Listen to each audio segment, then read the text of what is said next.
Welcome and good morning.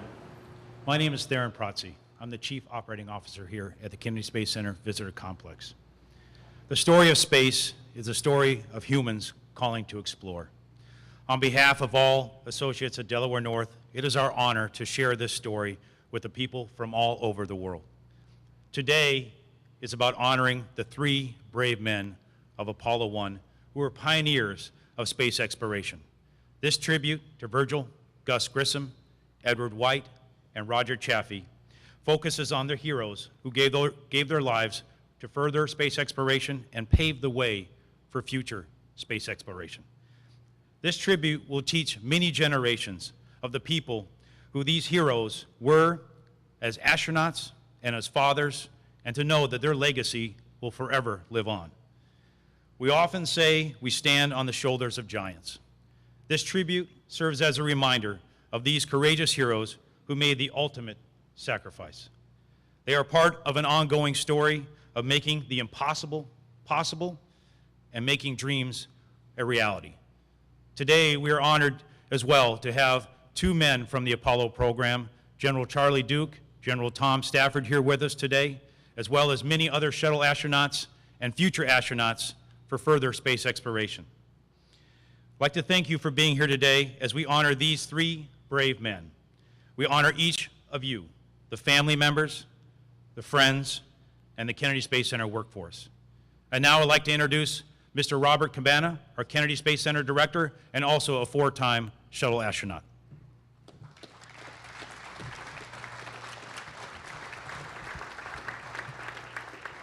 Thanks, Theron. So, the 50th anniversary of the Apollo 1 fire. I think it's about time that we paid tribute to the crew with a memorial here at the Kennedy Space Center. And I couldn't be more proud of what we've accomplished. We did this in partnership with the families, and I want to thank the family members who are here for your time and effort in helping us make our vision a reality. I think you're going to be extremely pleased when you have a chance to get inside and see what we have accomplished here. I want to thank Kelvin Manning, my associate director. Kelvin led the effort to get this done on time in 6 months, and he did an absolutely outstanding job. I want to thank Delaware North and BRPH for the design and building of this tribute. It's absolutely outstanding. Today's tribute is about admiration and respect. Admiration and respect of the Apollo 1 crew. You know, yesterday we had our Day of Remembrance at KSC, and Mike Collins commented on each crew member. And one of the things that he mentioned was, we didn't go to the moon in spite of the Apollo 1 fire. We made it to the moon because of the Apollo 1 fire. It was because of this crew and what happened that many more crews were kept safe, that we were able to actually get to the moon. And we do stand on their shoulders. Admiration and respect.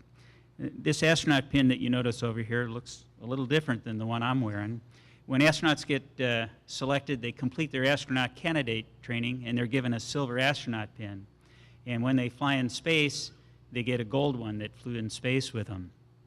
And I remember Wally Schirra designed this pin, one of the original 7 Mercury astronauts, and he corrected me one day. I was wearing it straight up and down, and he walked up and he twisted it, and he said, "It's supposed to point at your throat at an angle." And I said, "Yes, sir."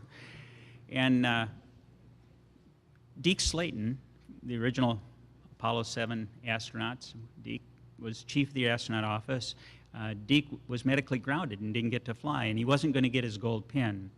And Gus Grissom and the crew of Apollo 1, they had such admiration and respect for Deke that they designed a gold pin uniquely for him. They knew he wouldn't wear the same one that the astronauts wore, and it had the diamond in the top of it. And it was their plan to fly it on Apollo 1 and give it to Deke. Well, that wasn't possible, and it came upon the wives of the Apollo 1 crew to take that pin and present it to Deke. And it was Neil Armstrong that took that pin aboard Apollo 11 and took it to the moon. So it finally did fly in space and was presented back to him. Deke eventually flew with Tom Stafford on the Apollo-Soyuz test project, and earned his gold astronaut pin, but it was always this pin that he wore. So just as the crew had admiration and respect for Deke, we have admiration and respect for them.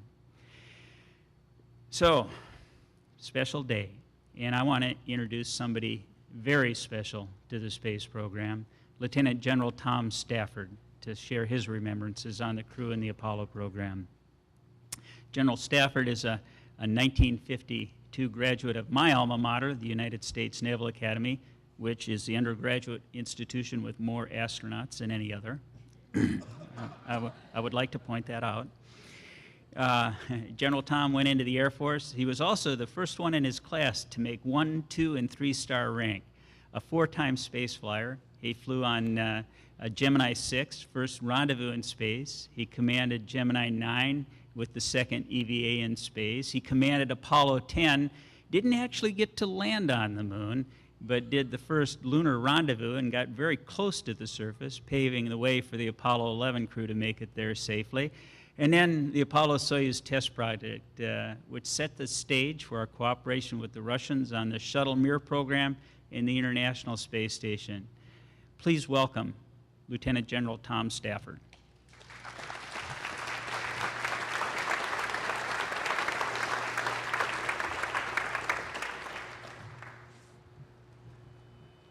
Thank you, Bob. And it was really great to see this total facility, Delaware North, all the people that has contributed so much to it. It is really fitting for those 3 wonderful individuals, Roger, Ed, and Gus. I knew them well. They were great individuals. And it's so fitting that you have this memorial to them. Thank you, Bob. It's your idea. You know, when I think of the Apollo 1 crew, and really you think of the total environment that we were in at the time, and everybody involved in that, from the president on down, and the 400,000 people that worked on it, trying to think of something that would describe it. And to me, the one word was probably the best suited is courage. It was courage. Courage of the people, courage of the wives that stayed home, managed the family, courage of the technicians, the workers that did that. And just to understand history, the courage that President Kennedy had to stand up to. He was faced with the fact that Yuri Gagarin had made the one orbit flight there on April the 12th, 61. And then on May the 5th, Alan Shepard did 15 minutes out of the Cape, Mercury Redstone, 200 miles downstream. But he wanted something that would keep America ahead. And he had the courage to say, we will do that.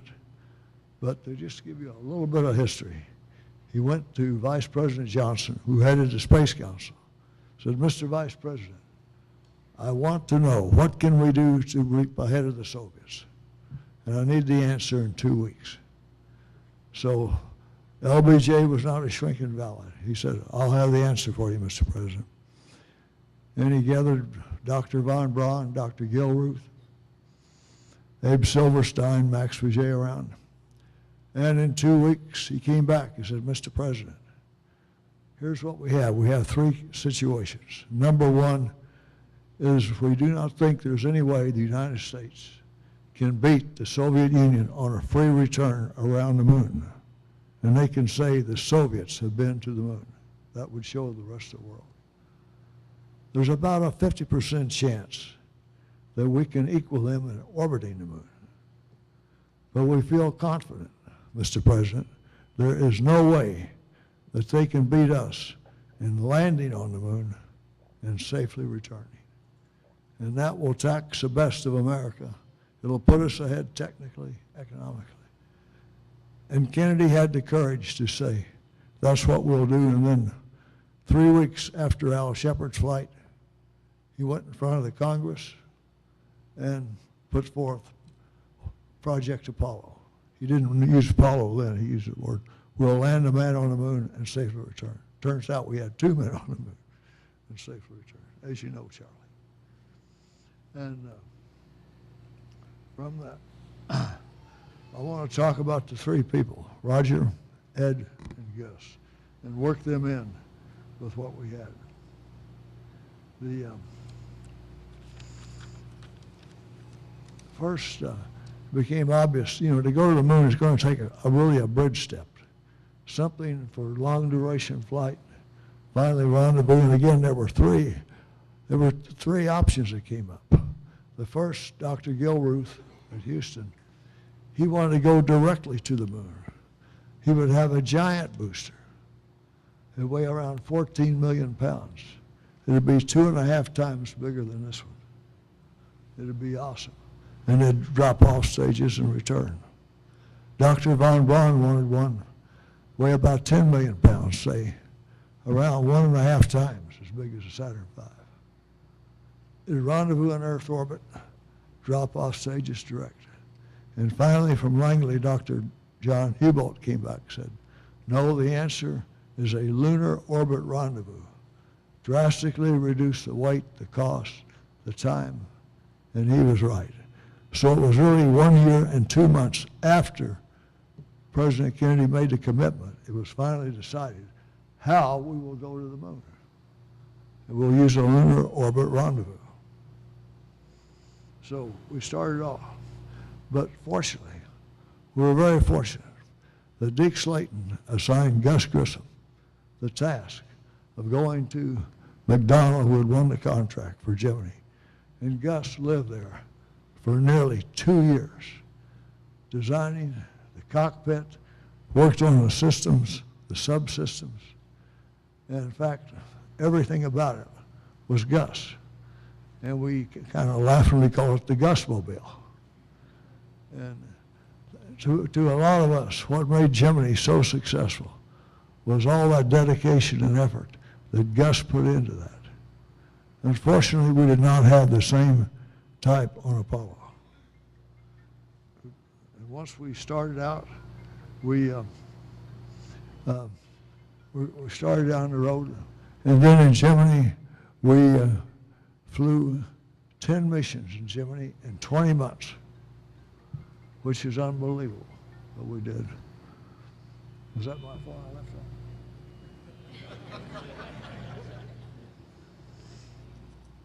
that. And I was very fortunate. I was assigned to the backup crew of the first flight. First crew would be Gus Grissom, John Young, Wallace Schirra, and I were the backup. But we went to St. Louis, and we lived there for nearly 8 months. And we worked nearly full time with that spacecraft as it was being assembled and put together. And unfortunately, we did not have that same time frame or ability, and we didn't have a Gus Grissom to go out to Apollo as it was being formulated, put together. Rockwell had, or North America at the time, had a few pilots. I think they had one test pilot, and they did the best of their ability, but there was a lot lacking. But in Gemini, we did. We carried out the first rendezvous, which I had the privilege of doing with Wally Gemini 6. We had the 14-day duration mission. Frank Borman, Jim Lovell. We had the first spacewalk. Ed White did the first spacewalk. And it was 22 minutes, if I'm correct. And he had a great time out there. But on coming back in, ingressing to the spacecraft, Ed ran into a big problem. And that was getting back in. The suit ballooned on him. And the Gemini was big enough. The shoulders ballooned, that was all right. It was a height. We had a maneuver called the alley-oop maneuver, where you had to reach under the panel, grab a hold of the bars, pull yourself double, and get in. And Ed came down to about that far. And I'm sure his adrenaline was going big. We know on the ground we're watching his heart rate was over 220 beats a minute. But Ed made it in, and he locked the hatch. And from that, what happened to Ed probably saved Gene Cernan's life, and possibly mine, because Gene Cernan on Gemini 9 did the first EVA around the Earth, and he was to fly a rocket back. But what we knew, what we didn't. So much we thought we knew, but we didn't know. we didn't even think about putting defog on the visor. And as soon as the sun went down, Gene completely fogged over. He was completely blind, could not see. And he was out trying to work on the rocket pack in the back, blindfolded, and I could see this is going nowhere. So I called the spacewalk off, and then he had fortunately put up a rear view mirror on the docking bar, and I could look through the docking bar and see his hand come up over the top of the Gemini, and I talked him back into the cockpit. Meanwhile, I was rolling in pressurized, this 25-foot tether. It was like a big snake in the Gemini cockpit. You've seen Gemini here. And in fact, well, you've seen it over the Visitor Center. That was a spacecraft, Gemini 9. And from there, I finally got back in, but he was about this far up. Gene Cernan could not get back in the spacecraft. And he did the alley-oop maneuver. So I had hooked up this bar and cable that they'd designed after Ed's experience. I said, okay, Gino, here we go. So I took it and with both hands and did all the leverage I had, pulled the hatch down flat, then held it with one arm, then with the other hand, guided his hand up on the lever. And with that, we got the hatch locked, turned up the pressure, he opened his visor, his face was completely red.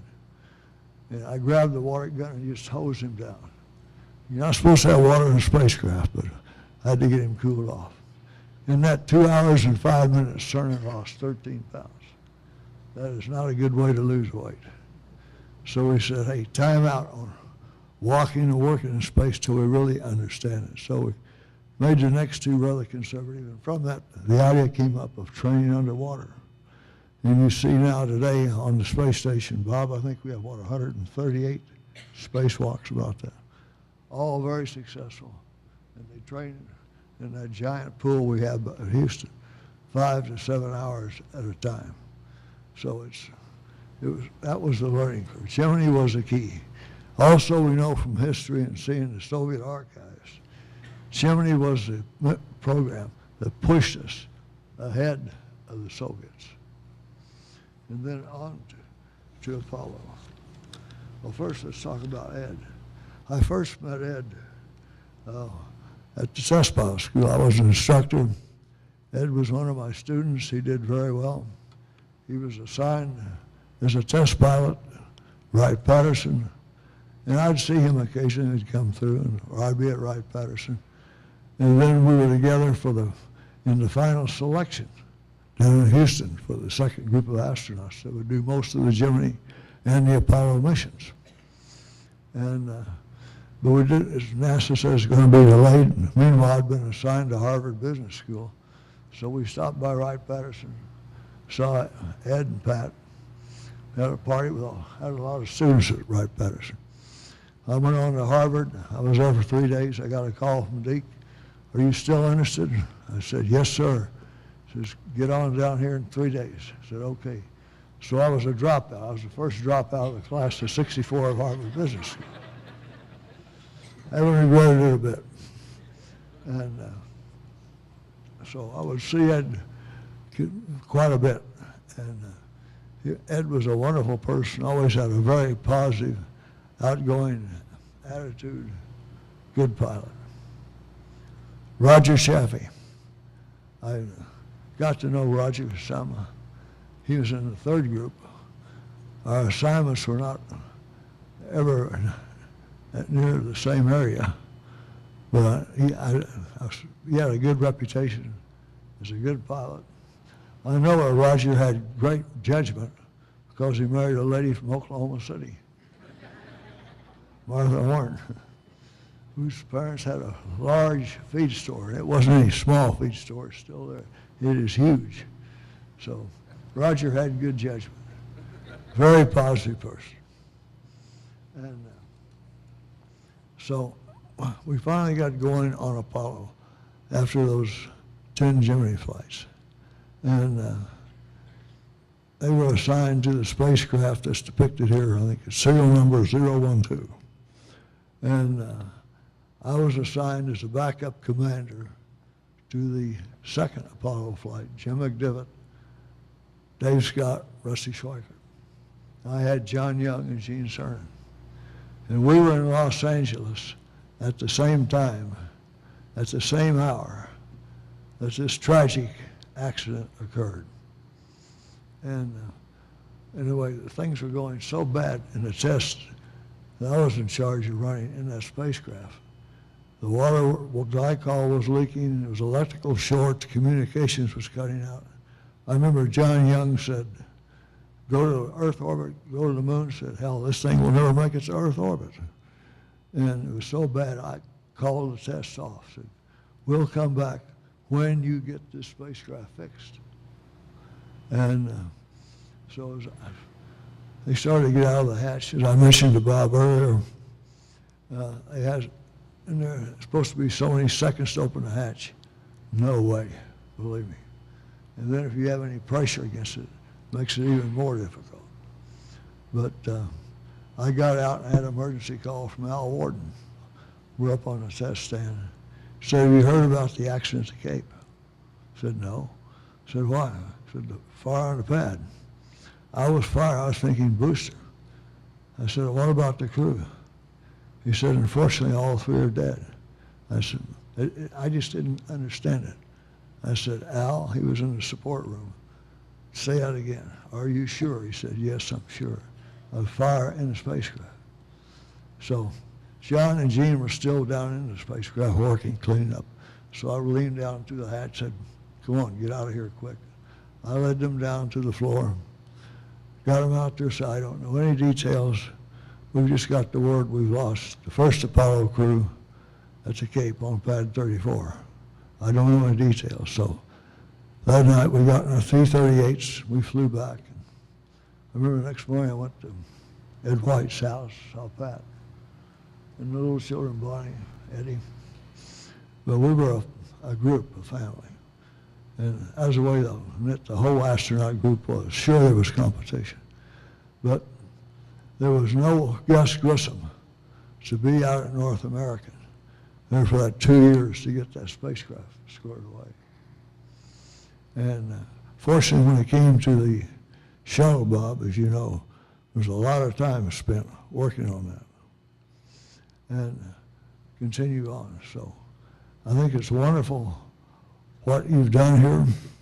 As one fighter pilot for another, it's a great exhibit in Sierra Hotel, Bob. So I'm just saying it's an honor to be here to talk to all of you. And this was a step. And one time we were at the factory, a lot of us, we really just lived out at Downey, at California. And we were sitting around the table, Wally Schirra, myself, John Young, Gene Cernan, a couple others. And there was a lot of other things besides the hatch that had to be opened from the outside, series and the inflammable materials taken out. There was a series of other things that needed to be changed. And we were just reasoning, calculating that these three great heroes dying helped save at least one other flight probably in space, or maybe two. Because had that accident occurred in space, we would have never known exactly what would have happened and all the other things. But we did find out what happened, and we made so many changes as we went to Block 2. It was so successful. Once we started flying there in October of '68, June 7, it was Wally Schirra, Don Isley, Walt Cunningham. I was the backup commander. And it was John Young, Gene Cernan. But in 9 months, we flew 5 missions, 4 of them on the giant Saturn V. 3 of those had lunar modules, and 3 of those to the moon. The most successful flight test program ever. But it started right back here with Apollo 1. And it's so fitting that it's here on display so the public can see how we really did it and carried it out. So, to all the families, God bless you. Great to see you again. It's an honor to be here. Thank you.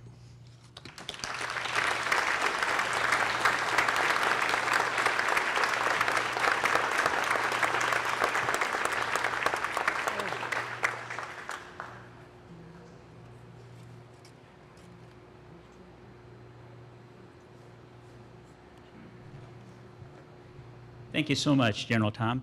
At this time, this concludes the formal ceremonies. We'd like to open up the event and the exhibit. I'd like to offer the families one more opportunity, if you'd like to be first to go through, and as the folks up here get through, please, everybody, enjoy this wonderful, wonderful tribute to Gus, Ed, and Roger. Thank you.